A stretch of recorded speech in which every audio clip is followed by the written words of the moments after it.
ఆయన చిన్నప్పుడు చదివిన పాఠశాలను మర్చిపోకూడదు. మన పాఠశాలకి ఏదో ఒకటి చేయాలి అన్న తపనతోటి వాళ్ళ నాన్నగారు, వాళ్ళ అమ్మగారు పేరు మీదుగా పాఠశాలకు ఒక భవనాన్ని అప్పటికే మనం స్కూల్‌కి సంబంధించి కొద్ది ఇబ్బంది ఉండేది. అంటే బిల్డింగ్స్ కొంచెం షార్టేజ్ ఉండేదండి. అందు గురించి ఏది కావాలని చెప్పేసి ఆయన ప్రపోజ్ చేయడం జరిగిందండి. ఆ ప్రపోజల్‌లో భాగంగా టీచర్స్ అందరూ కలిసి ఆయన్ని సంప్రదించడం జరిగిందండి. సంప్రదిస్తే ఆయన 18,00,000 రూపాయలు విలువైనటువంటి మన పాఠశాలకు కావాల్సినటువంటి ఒక 2 అంతస్తుల బిల్డింగ్‌ని సమకూర్చడం జరిగింది. అందరికీ నమస్కారం.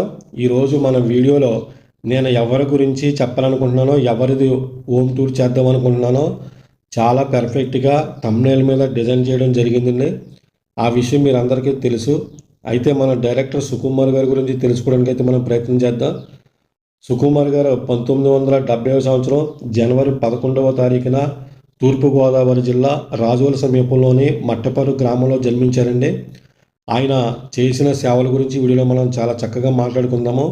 మనం పాలకొల్లు మీద నుండి అలాగే రాజోలు వెళ్ళే రోడ్లో చించినాడ గోదావరి బ్రిడ్జి మీద నుంచి మన మట్టపరు గ్రామానికి అయితే చేరుకోవడం జరుగుతుందండి. ఈ చించినాడ బ్రిడ్జి మీద మనం వెళ్ళే దృశ్యాలు అయితే మీకు కనిపిస్తున్న విజువల్స్ అండి. అవి చాలా బాగుంటుంది. ఈ బ్రిడ్జి మీద ఒక్కసారైనా ప్రయాణం చేయాలనిపిస్తుందండి. సుకుమార్ గారి గురించి ఇంకా కొన్ని విషయాలు తెలుసుకోవడానికి అయితే ప్రయత్నం చేద్దామండి. వీడియో అయితే చూస్తూనే ఉండండి. అందరికీ నమస్కారం. హరివిహారి ఛానల్కి స్వాగతం. ఈరోజు మన వీడియోలో తూర్పుగోదావరి జిల్లా బల్కీపురం మండలం మట్టపరు అనే గ్రామం రావడం జరిగిందండి. ఈ మట్టపరు అనే గ్రామంలో మన పుష్ప 2 డైరెక్టర్ సుకుమార్ గారు పుట్టినటువంటి ఊరండి ఇది. ఇక్కడే పుట్టారు, ఇక్కడే పెరిగారు. ఆయన విద్యాభ్యాసం కాకినాడలో జరిగిందండి.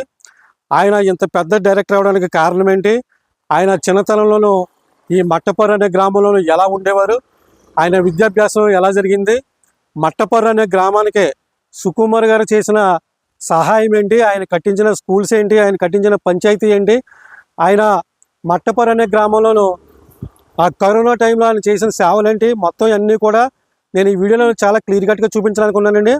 వీడియో అయితే చాలా బాగుంటుంది. వీడియోస్లో ఎక్కడ స్కిప్ చేద్దాం, లాస్ట్ వరకు ఉండే. ఇంకా మనం ఏ మాత్రం లేట్ చేయకోకుండా మట్టపరు అనే గ్రామం అయితే వెళ్ళిపోతామండి. సుకుమార్ గారు వీళ్ళైతే చూపిస్తాను, వీడియోస్ చూస్తూనే ఉండండి. ఇంకే మాత్రం లేట్ చేద్దండి. మనం మట్టపరు గ్రామంలోకి వెళ్ళేటప్పుడు ఆ లొకేషన్స్ కానీ లేకపోతే ఆ విజువల్స్ కానీ చూసినట్లయితే కనుక మనకి ఇలా కనిపిస్తాయండి. పక్కనే కొబ్బరి చెట్లు, ఎత్తైన కొబ్బరి చెట్లు ఉంటాయి. గ్రీన్ మ్యాట్ వేసినట్టుగా చాలా గ్రీన్ కనిపిస్తూ ఉంటుంది. సన్నటి రోడ్లో నుంచి అలా వెళ్తుంటే అదొక మధురాని అనుభూతి కలిగిస్తూ ఉంటుందండి. ఇలాంటి పల్లెటూరులో సుకుమార్ గారు ఏ రకంగా ఉండేవారు చిన్నప్పటి నుంచి, ఆయన చేసిన మంచి పనుల గురించి, ఆయన ఇంత పెద్ద డైరెక్టర్ అవడానికి పునాది ఎక్కడ పడిందో విషయాలు తెలుసుకోవడానికి అయితే మనం ట్రై చేద్దామండి. ఆ సుకుమార్ గారికి చిన్నప్పటి నుంచి పుస్తకాల చదివే ఆసక్తి ఉండేది. గ్రామంలోని గ్రంథాలయంలో పుస్తకాలు చాలా వరకు చదివేశారు. పాఠశాలలో ఉన్నప్పటి నుంచి కవితలు కూడా రాసేవారంటండి. కళాశాలలో గణితం బోధించే అధ్యాపకులు లేకపోవడంతో సుమారు 10 మైళ్ళ దూరం వెళ్ళి వేరే అధ్యాపకుడి దగ్గర నేర్చుకునేవారంటండి. అలా డిగ్రీ మొదటి సంవత్సరం పూర్తయ్యేసరికి లెక్కల మీద మంచి పట్టు వచ్చింది. తర్వాత తానే జూనియర్లకు నేర్పించడం మొదలుపెట్టారంట. ఒకవైపు చదువుకుంటూ రాజోలులో ట్యూషన్లు చెప్పేవారంటండి. తర్వాత 1998లో కాకినాడలో ఓ పెద్ద కళాశాలలో అధ్యాపకుడిగా ఉద్యోగం వచ్చిందంటండి. ఆయన నెల జీతం ఎంతో తెలుసా మీకు? నెల జీతం 75,000 రూపాయలు ఇచ్చేవారంట. ఈ ఉద్యోగంలో బాగా నిలదొక్కున్నారు, కానీ మనసు మాత్రం సినిమాల వైపు లాగుతూ ఉండేది. సినీ రంగంపై ఉన్న ఆసక్తితో 2000 సంవత్సరంలో తన తండ్రితో మాట్లాడి చిత్ర పరిశ్రమలో అడుగుపెట్టడం జరిగింది. ఆయన 2004లో అల్లు అర్జున్ తోటి కథనాయకుడిగా వచ్చిన ఆర్య సినిమాతోటి దర్శకుడిగా ప్రూవ్ చేసుకున్నారు. ఇక్కడ ఒక పెద్ద ఆయన ఉన్నారండి, ఆయనతోటి మాట్లాడి మరికొన్ని విషయాలు తెలుసుకోవడానికి ప్రయత్నం చేద్దాం. ప్రజెంట్ నేను సుకుమార్ గారు హౌస్ ఇంటి ఎదురుకుండానే ఒక ఆయన ఉన్నారండి. ఆయనకి బాగా క్లోజ్, బాగా ఫ్రెండ్. మీ పేరేం పేరు సార్? మీ పేరు? నా పేరు ఆనంద్ సార్. మీరు ఏం చేస్తారండి? మీరు వ్యవసాయం సార్. వ్యవసాయం చేస్తారు. చిన్నప్పటి నుంచి కలిసి ఉంటాం మేము. చిన్నప్పటి నుంచి సుకుమార్ గారితో కలిసి ఉంటారు. మట్టపరు అనే గ్రామం వచ్చినప్పుడు నాకు చాలా విచిత్రం అనిపించింది. ఎందుకంటే చాలా పల్లెటూరు ఉండేది. ఇలాంటి చిన్న పల్లెటూరులో పుట్టి ఆఖరికి పుష్ప 2 తోటి నేషనల్ లెవెల్లోకి, జాతీయ లెవెల్లోకి వెళ్ళిపోయారు. ఆయన గురించి, సుకుమార్ గారి గురించి, ఆయన ఊరికి చేసిన మంచి పని ఏంటి, మీ ఫ్రెండ్ గా మీకున్న అనుభవం, ఇక్కడ ఇంటి దగ్గర ఎలా ఉండేవారు, ఈ విషయాలన్నీ కూడా మీరు మా సబ్స్క్రైబర్స్ కి మా వ్యూవర్స్ కి చెప్తే అందరూ వింటారండి. ఆయన వ్యక్తిగతంగా చాలా మంచి మనిషి. నేను ఎవరు తీరు ఆయన పని ఏంటో ఆయన చదువు కానీ ఆయన చేసే పని కానీ ఎవరు చెప్పారు కానండి. చాలా మంచి మనిషి. స్కూల్ బిల్డింగ్ కట్టించాడు పిల్లలకి, చాలా సౌకర్యం చేయారండి. ఇప్పుడు సుకుమార్ గారు ఇక్కడికి వస్తే మీతో ఎలా ఉంటారండి? చాలా క్లోజ్ ఉంటారండి. ఆయనకి భేదాలు ఏమి ఉండవు. అలా నేను గొప్పవాడిని, నేను సంపాదించాను అలా భేదం ఉండదు ఆయనకి. చాలా కలిసి ఉంటానండి నేను. ఎంత పెద్ద డైరెక్టర్ అయినా సరే ఇంటి ఊరికి వస్తే కనుక చాలా ఇది ఉంటారండి. అందరితోటి కలిసి ఉంటారండి. క్లోజ్ ఉంటారండి, బాగా చాలా క్లోజ్ ఉంటారండి. మొత్తం అందరిని పలకరిస్తారా? అంత 10 వాళ్ళు పడుతున్నారు, 10 మంది ఆడవాళ్ళు మగవాళ్ళు మొత్తం అంత పడుతున్నారండి. మొత్తం సుకుమార్ గారు అన్నదమ్ములు ఎంతమంది అండి? 4 అన్నదమ్ములు అండి. వారి నాన్న నుంచి కూడా ఎరలు సాయం చేయడం తప్ప ఇంకో విధంగా ఏమి మాట్లాడారు ఎప్పుడు కూడా. సుకుమార్ గారికి అక్క చెల్లెలు కానీ ఎవరైనా ఉన్నారండి? ముగ్గురు చెల్లెళ్ళ అక్కలండి? ఒక ఆవిడ అక్కండి, ఒక ఆవిడ చెల్లెండి. ఒక ఆవిడ చెల్లెండి. ఆవిడ కూడా అక్కండి, అమలాపురం ఆవిడది. అమలాపురం. సుకుమార్ గారి గురించి నేను స్టడీ చేశాను. స్టడీ చేస్తే ఆయన బీకామ్ ఏదో చదివినట్టున్నారని. కాకినాడ చదువుకున్నారు. ఆయన కాలేజీలో లెక్చరర్ కింద ఏమైనా పనిచేశారండి? మరి దాని గురించి చెప్పండి అసలు. అది మరి ఆయన మూల తెలియదు. మరి ఆయన ఎలా చదువుకోవడం ఏంటో టెక్నిక్ గా మనకేం తెలియదు. ఆయన చదువుకుని కాకినాడ చదువుకుని అన్ని రీసెర్చ్ చేసి ఇక్కడ వచ్చారండి. ఆయన ఎప్పుడు వస్తారండి? ఆయన సంక్రాంతి పండుగ వస్తున్నారు. ఇప్పుడు సంక్రాంతికి తప్పకుండా వస్తారా? కంపల్సరీ అండి. కోడి పందాలు గట్ట ఏమైనా ఉంటాయి ఇక్కడ? ఉంటాయి సార్. ఉన్నాయని వెళ్తాం. ఆయన ఆయన ఇంటి తప్ప వెళ్తారు సార్. అయితే ఇప్పుడు హౌస్ దగ్గర ఇంటి దగ్గర ఉండేది ఎవరంటే సుకుమార్ వాళ్ళ బ్రదర్. ఆయన పెద్ద సార్. పెద్ద పేరండి? వెంకటేశ్వరరావు సార్. వెంకటేశ్వరరావు. మంచిగా ఉంటారండి? మంచిగా ఉంటారు. ఆయన కూడా ఎవరు తీరండి, చాలా క్లోజ్ ఉంటారండి. ఇప్పుడు మనం చూసాం కదా పెంకుటిల్లు. ఆ పెంకుటిల్లు వెనక మళ్ళీ ఇంకొక ఇల్లు ఉందండి. బిల్డింగ్ అండి. అది బిల్డింగ్ 15 లక్షలు 20 లక్షలు ఖర్చు పెట్టి బిల్డింగ్ కట్టారు. స్కూల్ బిల్డింగ్ అండి. పిల్లలు చదువుకోనకి స్కూల్ ఏంటి స్కూల్ బిల్డింగ్ అంటే నాన్నగారి పేరు పెట్టి కట్టించారండి. నాన్నగారి పేరు పెట్టి కట్టించారా? నాన్నగారి పేరు అండి. ఇప్పుడు స్కూల్ బిల్డింగ్ దగ్గర నాన్నగారి పేరు ఉంటదండి? ఉంటదండి. ఓకే. పైన పేరు స్కూల్ ఎక్కడండి? ఎదరా రైట్ సైడ్. ఈ రోజు స్కూల్ ఉందండి? ఉంటదండి. ఓకేనండి. చాలా మంచి మాటలు చెప్పారు సుకుమార్ గారి గురించి. చాలా థ్యాంక్స్ అండి. సుకుమార్ గారి గురించి చాలా మంచి విషయాలు చెప్పారు. రండి మీరు కూడా రండి, మాట్లాడండి మీరు కూడా. తప్పేముందండి? ఎలా ఉంటుందండి? ఆరోగ్యం బాగుంటుందండి? మీ పిల్లలు ఎంతమంది అండి? కొడుకు కూతురండి. ఎక్కడ ఉంటారండి వాళ్ళండి? అబ్బాయి పోయింది యాక్సిడెంట్. అబ్బాయి పోయినప్పుడు 25,000 రూపాయలు ఇచ్చారండి. అబ్బాయి యాక్సిడెంట్ లో పోయారండి. 18లో బాబాయిలు వస్తుంటే యాక్సిడెంట్ పోయారండి. ఊళ్ళో 6 పోయారండి మొత్తం. ఊళ్ళోనండి? పెద్ద యాక్సిడెంట్ అది. అబ్బో, చాలా పెద్ద యాక్సిడెంట్. మొత్తం 6 కూడా డబ్బులు ఇచ్చారండి. 15,000 30,000 ఇచ్చారండి ఒక్కొక్కరికి. ఒక కుటుంబానికి 15,000 ఇచ్చారండి. సాయం చేశారండి. ఒక్కొక్క కుటుంబానికి 15,000 చొప్పున ఇచ్చి చాలా ఆర్థిక సాయం చేశారండి. కరోనా టైంలో కూడా కుటుంబానికి ఆయన సాయం చేయారండి. 1,000 రూపాయలు ఇప్పించి మొత్తం కాయగూరలు బియ్యం అన్ని ఇప్పించారండి. కరోనా టైంలో? కరోనా టైంలో సుకుమార్ గారు ఎక్కడ ఉన్నారండి? పంపించారండి. అక్కడి నుంచి పంపించారు. నాన్నగారి చేత పంపించారండి. ఓకేనండి, చాలా థ్యాంక్స్ అండి. సుకుమార్ గారు కూడా సుకుమార్ గారు ఎంత గొప్పగా చెప్పారు. చాలా బాగా స్కూల్ కూడా చూపిస్తానండి. అలాగే సార్. చూడండి. ఉంటాను సార్. అలా సార్. థ్యాంక్స్ అండి. నమస్తే. ఓకేనండి. నమస్తే. ప్రజెంట్ ఇప్పుడు నేను మన పుష్ప డైరెక్టర్ సుకుమార్ గారు హౌస్ దగ్గరికి అయితే రావడం జరిగిందండి. అయితే సుకుమార్ వాళ్ళ అన్నగారు అయితే ప్రజెంట్ ఇక్కడ లేరు, ఎక్కడికో బయటికి వెళ్ళారంట. ఆయన ఎప్పుడో 8:30 9 గంటలకు వస్తారంటే సాయంత్రం. అప్పటి వరకు వెయిట్ చేయాలంటే చాలా లాంగ్ నుంచి వచ్చాం కాబట్టి మనం వీలైనంత వరకు కూడా సుకుమార్ గారు హౌస్ అయితే మీకు చాలా పర్టికులర్గా చాలా క్లియర్ కట్గా చూపిస్తానండి వీడియోలను. వీడియో అయితే చాలా బాగుంటుందండి. వీడియోని అసలు ఎక్కడ స్కిప్ చేయొద్దు, లాస్ట్ వరకు చూడండి. ఇంత మారుమూల ప్రాంతంలో సుకుమార్ గారి తల్లిదండ్రులు కట్టుకున్నటువంటి అపురూపమైన ఒక పెంకుటిల్లు, దీన్ని మండువాలోగిలి అని కూడా అంటారు. ఇలాంటి పురాతనమైన కాలంలో కట్టించిన ఇళ్ళన్నీ కూడా చాలా చూడడానికి చాలా ముచ్చటగా ఉంటాయి. అయితే సుకుమార్ గారికి తల్లిదండ్రులు అంటే ఎనలేని ప్రేమ, ఎనలేని భక్తి, ఎనలేని గౌరవం. ఆ గౌరవాన్ని చూసుకుంటూ సుకుమార్ గారు ఒక తండ్రి మీద తీసినటువంటి సినిమా ఏంటో మీరు అందరికీ తెలిసిన విషయమే. అంతటి భక్తి ఉంటుందండి తల్లిదండ్రులు అంటే. సుకుమార్ గారికి ఈ మట్టపర్రు అనే గ్రామంలో ఇంత పల్లెటూరులో ఇంత మారుమూల ప్రాంతంలో పుట్టి ఆయన వెదిగిన విధానం గట్రా చూసినట్లయితే కనుక ఆయన అందరికీ కూడా ఒక స్ఫూర్తిదాయకమండి. ఆయన కట్టించిన వాళ్ళ ఫాదర్ కట్టించినటువంటి ఈ పెంకుటిల్లు చూస్తే చాలా ముచ్చటగా చాలా బాగున్నది. అయితే సుకుమార్ గారు వాళ్ళ ఫ్రెండ్స్ తోటి దిగిన ఫొటోస్ అవ్వచ్చు, లేదంటే సుకుమార్ గారు వాళ్ళ ఫ్యామిలీ ఫొటోస్ అవ్వచ్చు, అన్ని ఫొటోస్ కూడా ఇలాగా హాల్లో మనకు అందరికీ కనిపిస్తూనే ఉంటాయండి. సుకుమార్ గారు ఈ పల్లెటూరులో ఉన్నప్పుడు ఎవరిని ఎలా చూసేవాళ్ళు, ఈ ఊరికి ఆయన చేసిన సేవల గురించి, ఆయన చేసిన మంచితనం గురించి ఎంతో ముందు మనతో మాట్లాడిన పెద్ద ఆయన చెప్పడం జరిగింది. ఇలాగే ఆయన ఎప్పుడెప్పుడు ఈ పల్లెటూరులోకి వచ్చినా సరే అందరినీ పేరు పెట్టి పిలవడం కూడా చాలా మంచిగా అనిపిస్తుందండి. ఈ ఊర్లో ఎవరిని అడిగినా కానీ సుకుమార్ గారి గురించి చాలా పాజిటివ్గా చాలా మంచిగా మాట్లాడడం జరిగింది. ఎవరైనా మంచికి చేస్తే కనుక ఊరికే మంచి గురించి చెప్తారు. అయితే మనకి ఆయన కట్టించిన స్కూల్ బిల్డింగ్ పక్కనే ఉందండి. ఆ స్కూల్ బిల్డింగ్ కూడా మనం చూడడానికి అయితే వెళ్దాము. స్కూల్ మాత్రం చాలా బాగుందని చూడడానికి. ఇది ఒక గవర్నమెంట్ స్కూల్ అనే దానికంటే ఒక ప్రైవేట్ స్కూల్ అనే దానికే ఎక్కువగా ఆస్కారం ఉంటుంది. మనమైతే లోపలికి వెళ్దామండి. లోపలికి వెళ్ళిన తర్వాత ఆ సుకుమార్ గారి తల్లిదండ్రుల పేరుతోటి కట్టించినటువంటి ఈ స్కూల్ బిల్డింగ్ మీరు అందరికీ చూపిస్తాను. ఇక్కడున్న మాస్టర్లతోటి సుకుమార్ గారు చేసిన సేవల గురించి మాట్లాడిద్దాము. అయితే మీరు కనిపిస్తున్న విజువల్స్ అన్నీ కూడా ఇదిగోండి, మనకు కనిపిస్తున్న పేరు కూడా వాళ్ళ తల్లిదండ్రులు పెట్టిన పేరుతోటి ఇక్కడ బోర్డు మనకి దర్శనమిస్తుందండి. వీడియో చూస్తూనే ఉండండి. ప్రజెంట్ మన స్కూల్ సుకుమార్ గారు కట్టించిన స్కూల్ దగ్గరికి అయితే రావడం జరిగిందండి. ఇక్కడ మాస్టర్ ఉన్నారండి, వేణుగోపాల్ గారు.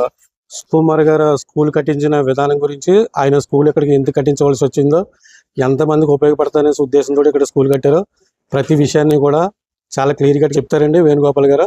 మన సబ్స్క్రైబర్స్, మన వ్యూవర్స్ అయితే చాలా ఆసక్తిగా వినండి. సార్ వేణుగోపాల్ సార్ చెప్పండి సార్, ఇక్కడ సుకుమార్ గారు కట్టించిన స్కూల్ ఇదేనండి? అవును సార్. సారు మట్టపూరు గ్రామంలోనే జన్మించారు. సారు చిన్నప్పుడు తన బాల్యంలో విద్యాభ్యాసం కూడా ఇక్కడే చదవడం జరిగిందండి. ఆ విద్యాభ్యాసం అంతా ఇక్కడ కంప్లీట్ చేసుకుని తర్వాత ఆశ కూడా వెళ్ళడం జరిగింది హై స్కూల్ నిమిత్తం. మన పాఠశాలలో ఆయన చిన్నప్పుడు చదివిన పాఠశాలను మర్చిపోకూడదు, మన పాఠశాలకి ఏదో ఒకటి చేయాలి అన్న తపనతోటి వాళ్ళ నాన్నగారు వాళ్ళ అమ్మగారు పేరు మీదుగా పాఠశాలకు ఒక భవనాన్ని, అప్పటికే మనం స్కూల్కి సంబంధించి కొద్ది ఇబ్బంది ఉండేది, అంటే బిల్డింగ్స్ కొంచెం షార్టేజ్ ఉండేదండి. అందు గురించి ఏది కావాలని చెప్పేసి ఆయన ప్రపోజ్ చేయడం జరిగిందండి. ఆ ప్రపోజల్లో భాగంగా మనం టీచర్స్ అందరూ కలిసి ఆయన్ని సంప్రదించడం జరిగిందండి. సంప్రదిస్తే ఆయన 18 లక్షల రూపాయలు విలువైనటువంటి మన పాఠశాలకు కావాల్సినటువంటి ఒక 2 అంతస్తుల బిల్డింగ్ని సమకూర్చడం జరిగింది. ఆయనే ప్రత్యక్షంగా ఆయనే కట్టించడం కూడా జరిగిందండి. ఇది దానికి కావాల్సిన మౌలిక వసతులన్నీ, ఫ్యాన్ లేని, ట్యూబ్ లైట్స్, మొత్తం అటాచ్డ్ బాత్రూమ్ అన్నీ కూడా పూర్తి స్థాయిలో సమకూర్చడం జరిగిందండి. ఇందుకు మూలంగా మేము ఏంటంటే మన పాఠశాల తరపున ఆయనకి ప్రత్యేకంగా కృతజ్ఞతలు తెలియజేసుకుంటున్నాం. ఎందుకంటే ఆయనకి చదువు అంటే అపేక్ష ఎక్కువ. అనేక మంది విద్యార్థులకి ఆయన ఇతోధికంగా సహాయం చేయడం కూడా జరిగిందండి. ఆయన యొక్క చదువు మీద ఉన్నటువంటి ఆసక్తి మేరకే పాఠశాలకు ఏదైనా చేయాలన్న తపనతోటి మనకు అవసరమైనటువంటి మౌలిక వసతుల్లో భాగమైనటువంటి బిల్డింగ్ని సమకూర్చినందుకు మేము ప్రత్యేకంగా ఆయన్ని అభినందిస్తున్నాం కూడా. ఈ విధంగా ఎప్పుడు కూడా ఏదైనా గ్రామం అభివృద్ధి చెందాలంటే ఆ గ్రామంలో ఖచ్చితంగా స్కూల్ అనేది అవసరం. ఆయన అది గుర్తించారు. అదేవిధంగా ఇక్కడ దాదాపు కరోనా టైంలో 100 వరకు పిల్లలు ఉండేవారంటే ఆ టైంలో కట్టించబడిన బిల్డింగ్ ఇది. కాబట్టి ఆ 100 మంది పిల్లలకి కూడా ఆ యొక్క విద్యార్థులకు అవసరమైనటువంటి వసతి కల్పించడంలో భాగంగా ఆయన చేసినటువంటి యొక్క మేలును మేము మర్చిపోలేము. అందుకు మేము మళ్ళీ చెప్పింది అని కాకుండా మళ్ళీ మేము అది యొక్క కృతజ్ఞతలు తెలియజేయడం జరుగుతుందండి. ఆయన యొక్క సినిమాలు కూడా బాగా తీస్తారు, అందరికీ తెలిసిందే. ఆయన చక్కగా మంచి మెసేజ్ ఓరియంటెడ్ పిక్చర్స్ కూడా, నాన్నకు ప్రేమతో లాంటివి, అంటే ఉదాహరణకు మనం చెప్పుకోవాలంటే నాన్నకు ప్రేమతో ఒక తండ్రిని ఏ విధంగా ప్రేమించాలన్న దానికి పరాకాష్ఠగా ఒక నిదర్శనంగా ఆయన ఆ సినిమాని తీయడం జరిగింది. అదేవిధంగా మిగతా సినిమాలు కూడా ఆసక్తికరంగా తెలుగు సినిమా స్థాయిని ప్రపంచ స్థాయికి తీసే విధంగా ఆయన ప్రయత్నించడం జరిగింది. ఆ విధంగా ఆయన సక్సెస్ అయినందుకు కూడా మాకు ఈ పాఠశాలలో చేస్తున్నందుకు మాకు కూడా గర్వంగా ఉందండి. Thank you sir, thank you very much, thank you all. The destiny of India is being shaped in the class room sir. దేశ భవిష్యత్ అనేది తరగతి గదిలోనే రూపుదిద్దుకుంటుందండి. ఆ విషయం ఆయనకి తెలుసు కాబట్టి ఆయన అనేక విషయాల్లో చదువు యొక్క ప్రాధాన్యత నాకు తెలియజేయడం జరిగింది. చాలా థ్యాంక్స్ అండి, మంచి విషయాలు చెప్పారండి. ఓకే సార్, ఉంటాం సార్. చూశారు కదండి మాస్టర్ గారు ఎలాంటి వర్డ్స్ ఉపయోగించారో, ఎలా మాట్లాడారో. ఆయన లాస్ట్లో మాట్లాడిన ఇంగ్లీష్ వర్డ్స్ అయితే నాకు చాలా బాగా నచ్చాయి. మీలో ఎంతమందికి మాస్టర్ గారు కానీ మాట్లాడినటువంటి స్పీచ్ నచ్చిందో కామెంట్ బాక్స్లో వచ్చి కామెంట్ రూపంలో తెలియజేయండి. మీరు ఎలాంటి కామెంట్స్ ఇస్తారో నాకు చూడాలని ఉంది. అయితే మొత్తం స్కూల్ బిల్డింగ్ అంతా కూడా మీకు మొత్తం చూపిస్తానండి. ఎందుకంటే ఒక గవర్నమెంట్ స్కూల్ కంటే ఒక ప్రైవేట్ స్కూల్ మాదిరిగా మొత్తం టాయిలెట్స్ దగ్గర నుంచి ఎవరికి ఎలాంటి ఇబ్బంది లేకోకుండా అన్నీ చాలా చక్కగా ఈ స్కూల్ బిల్డింగ్లు అన్నీ అనుకూలంగా ఉన్నట్టు ఉన్నాయండి. అన్నీ కూడా మీకు చూపిస్తాను. చూపించే ముందు మన సుకుమార్ గారు ఆ సినిమా, తెలుగు సినీ పరిశ్రమలో ఆయన సాధించిన విజయాలు ఏంటి, ఆయన ఎన్ని సినిమాలు తీయడం జరిగింది, ఇవన్నీ కూడా నేను మీకు చాలా క్లియర్ కట్గా చూపిస్తానండి, చెప్తాను. అయితే ఆయన రెండవ చిత్రం వచ్చి పోతినేని రామ్ గారితో జగడం తీశారు. టేకింగ్ పరంగా వైవిధ్యం చూసి విమర్శకులు కూడా ప్రశంసలు అందుకున్నారండి. ఇంకా మూడో చిత్రం వచ్చేసరికి ఆర్య 2 అల్లు అర్జున్ గారిదండి. ఆ సినిమా అంతగా ఆడలేదు. నాలుగో చిత్రం వచ్చి 100% లవ్, అక్కినేని నాగచైతన్య సరికొత్త కథతో యూత్ని బాగా ఆకట్టుకుని మంచి విజయాన్ని నమోదు చేసిన సినిమా అదొకటండి. అందులోని పాటలు కూడా చాలా ప్రజాదరణ పొందాయి. అలాగే 2014లో మహేష్ బాబు తోటి నేనొక్కడనే చిత్రాన్ని తీయడం జరిగింది. అది ప్రేక్షకులను పెద్దగా ఆకట్టుకోలేదు. 2016లో జూనియర్ ఎన్టీఆర్తో తీసిన నాన్నకు ప్రేమతో సినిమాతో మంచి విజయాన్ని అందుకున్నారు. 2018లో రామ్ చరణ్ గారితో తీసిన రంగస్థలం సినిమాతో తన కెరీర్లో ఉత్తమ విజయాన్ని అందుకున్నారండి. 2021లో అల్లు అర్జున్ హీరోగా సుకుమార్ గారు తెరకెక్కించిన పాన్ ఇండియా ఆ cinema Pushpa the rise Dadasaheb Phalke international film festival award సొంతం చేసుకున్నారు. 2022లో మూవీ ఆఫ్ ది ఇయర్గా నిలవడం జరిగింది. సుకుమార్ గారు సాధించిన విజయాలు ఏంటి, సుకుమార్ గారు తీసిన సినిమాలు ఏంటి, చాలా వరకు కూడా సూపర్ హిట్ మూవీస్ అండి. అలాగే మనం ఈ ఊరు కూడా ఎలా ఉందో ఒకసారి లుక్ చేద్దాము. ఎందుకంటే మట్టపర్రు అనే గ్రామాన్ని ఎంత గొప్పగా ప్రేమించారో సుకుమార్ గారు అర్థమవుతుంది. ఇలాంటి మంచి ఊరు, ఇలాంటి పల్లెటూరు మీరు అందరికీ చూపించాలి కదా. అయితే మొత్తం ఊరంతా కూడా ఒకసారి తిరిగి చేద్దాం. సుకుమార్ గారు అందుకున్న పురస్కారాల గురించి తెలుసుకోవడానికి అయితే 2018లో సైమా ఉత్తమ దర్శకుడిగా రంగస్థలం, అలాగే 2021లో సైమా ఉత్తమ డైరెక్టర్గా పుష్పకి మంచి పురస్కారాలు లభించాయి సుకుమార్ గారికి. అలాగే 2024లో వచ్చిన పుష్ప 2 కూడా మంచి విజయం సాధించింది. దీనికి కూడా ఇంటర్నేషనల్ అవార్డు రావాలని మనస్ఫూర్తిగా కోరుకుంటూ మొత్తం ఊరంతా ఒకసారి చూపించారు.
చూసారు కదండి వీడియో. అయితే ఈ వీడియో మీ అందరికీ నచ్చిందని అనుకుంటున్నాను. వీడియో నచ్చితే ఒక లైక్ చేయండి.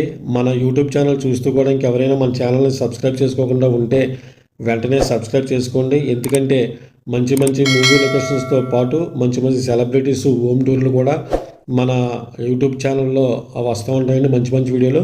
నేను మరో ఇంట్రెస్టింగ్ మూవీ లొకేషన్ తోటి మళ్ళీ మీ ముందుకు వస్తాను. అప్పటి వరకు కూడా మన యూట్యూబ్ ఛానల్ వాచ్ చేస్తున్న ఫ్రెండ్స్, అప్పటి వరకు అందరికీ కూడా జై హింద్.